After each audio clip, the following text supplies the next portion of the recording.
What's up, everybody? Dr. Rossi, StrengsandSneakers.com. So I want to make a couple more comments about exercise. Say this is obviously an interest of mine. This is obviously a place that I really like talking about and explaining and discussing when as it relates to mental health. So the first point is keep it simple, right? I think too many times people get bogged down in minutia, things that don't really matter when you're just starting out. So if this is the first time you're exercising, you're kind of new to it, you're new to strength training, you're new to aerobic training, you're not really sure what to do, you start looking around on the internet and you find that there's 1,000,001 programs, right? Everybody's got a program, everybody's trying to sell you something, right? They're trying to say, oh, buy my program, look like me, right? All this kind of stuff. And what ends up happening is people get so bogged down in that they don't ever do anything.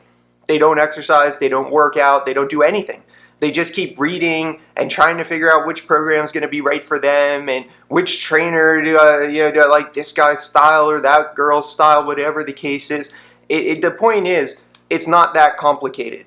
Keep it simple and get started. Those are my two things. Keep it simple and get started. So there's 1,000,000 different ways to get started, right? And what is the simplest way? You know, sometimes patients ask me, like, if you're profoundly depressed, if you have melancholic depression where it's really hard for you to do anything, right, or get excited about anything, it's going to be really tough for you to start an exercise routine, right? If I told you to get into the gym and I wrote this elaborate program and we're going to do, weight training 4 days a week and we're going to do aerobic training 3 days, it's going to be too much. The person's going to get overwhelmed and they're going to, again, fold like a ton of cards because they have not built that resiliency yet. They have not developed that work ethic at this point, and they certainly are not in a position to take on that type of a program. So what is my basic recommendation? How do I start people out? Really, really simply. For 6 months, let's say you've never done anything before in your life, this is the first time you're going to start doing some exercise. For 6 months, I recommend you just make it a point to walk every day. That's it.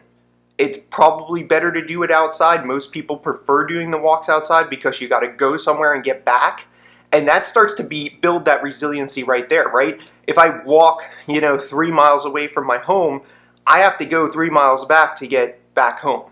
So, that takes resiliency. That takes mental toughness, right? Because I know I'm going to a destination and I have to get back or else I'm stuck. I have no alternative. So this is one way of starting to build the resiliency even without the elaborate, weight training and all that other stuff that we can talk about later. So make it a point to set up a walking program for 45 minutes to 60 minutes a day every day and commit to it. Don't miss days unless you're really injured or sick. Do it every single day for 6 months. And then see where you're at.